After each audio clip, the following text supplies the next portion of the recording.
Right, it's just been a little over 2 weeks and my tomatoes are now ready, as you can see, to pot on.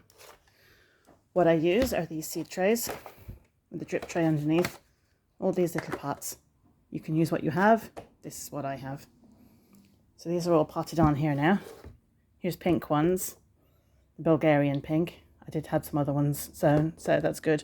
Now these all look very small. You might be thinking, but they're tiny. That's because I've planted them very deeply. Here's some other ones.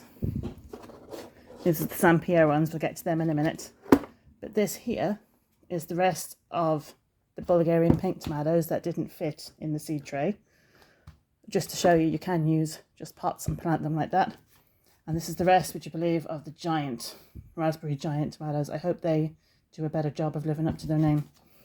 So I will keep these in case any of the others die or I lose any, or indeed I can give them to other people after that.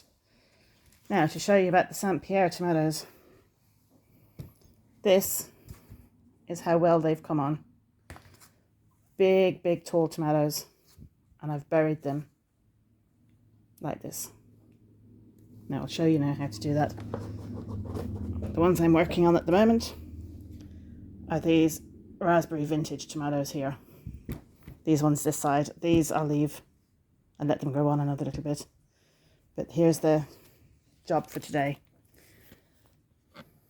Right, so I have our little pots here. I normally work in 5 because that's the row. We top them up like that with compost. 2 more to do.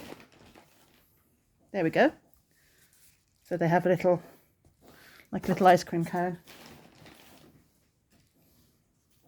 Then I'll just move it so you can see. We stuff them all down nicely, not too tight. I pull out any big bits. Try not to knock them over. 4.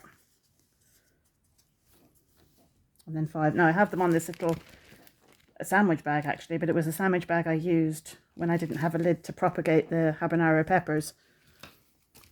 You see it, we'll see in a minute, it still has red habanero written on it. So these are all pushed down very nicely. The soil is not too compacted to make a nice little hole.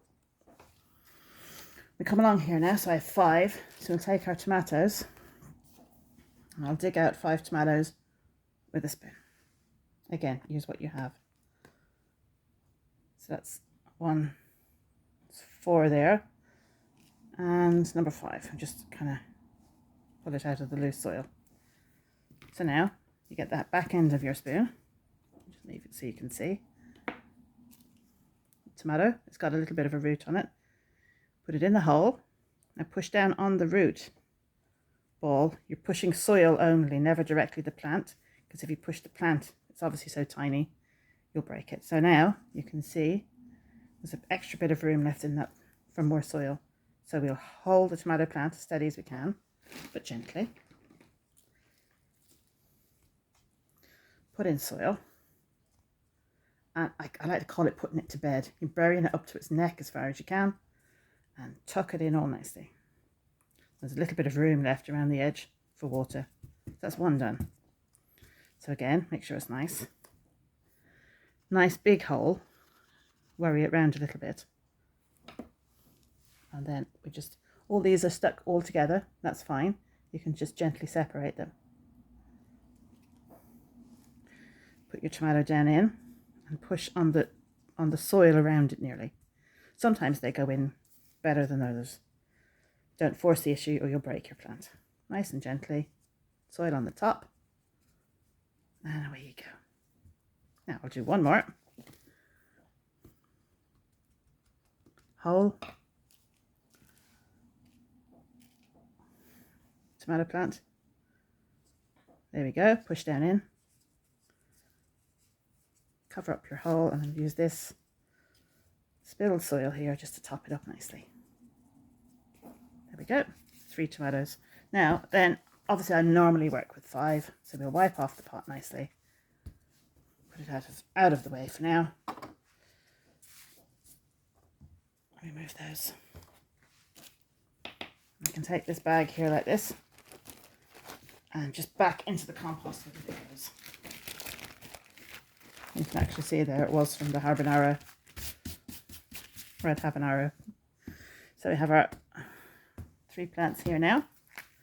Our marker, label them, raspberry vintage. Oh, I don't need to label them, I'll remember. No, you won't. There's no polite way of saying that. You need to label them. Now I will put a little stick label in the top of the pot on each row afterwards and put them into their place. And then, there we go, sorry about that, put them into their place there. And we'll give everything a little water and we just leave them be, leave them in the sun. It's kind of a pretty dull day today. Here I will show you. This is a tray of peppers. This is red bell peppers, so these have to come out as well. These won't be buried as deeply as the tomatoes.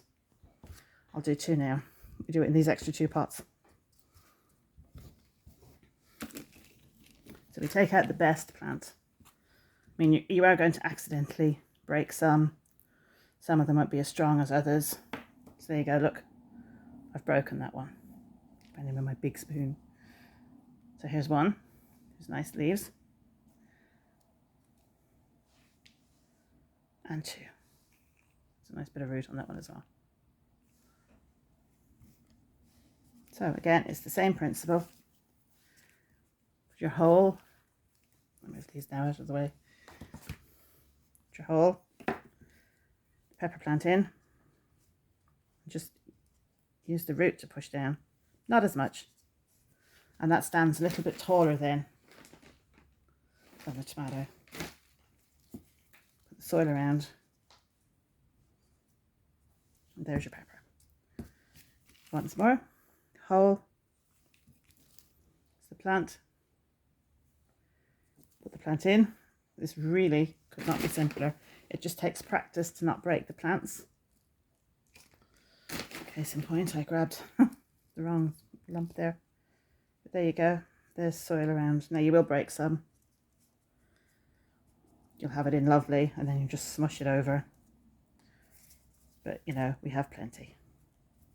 So there you go. So they have to be white.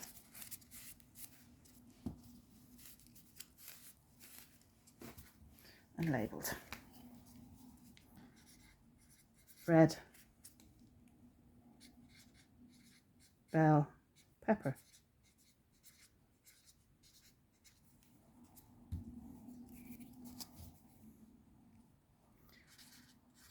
Red bell pepper. Now again, like I said, they all need a tiny little bit of water in. So you press down so there's a little space. Little space for the water to set in on. And there you go. You leave these until they look like they're too big for their roots. And then you plant them on either into a bigger pot or time enough out into the greenhouse. They'll probably end up going into a bigger pot because it's still only early March right now. But we'll see how we get on. So that's for today. That's the tomatoes. There's a whole other tray of them there. And again, like I said, the extra ones can just go in a pot to grow on like that. And then in another couple of weeks, you'll be amazed at how big and strong they look. So, until next time.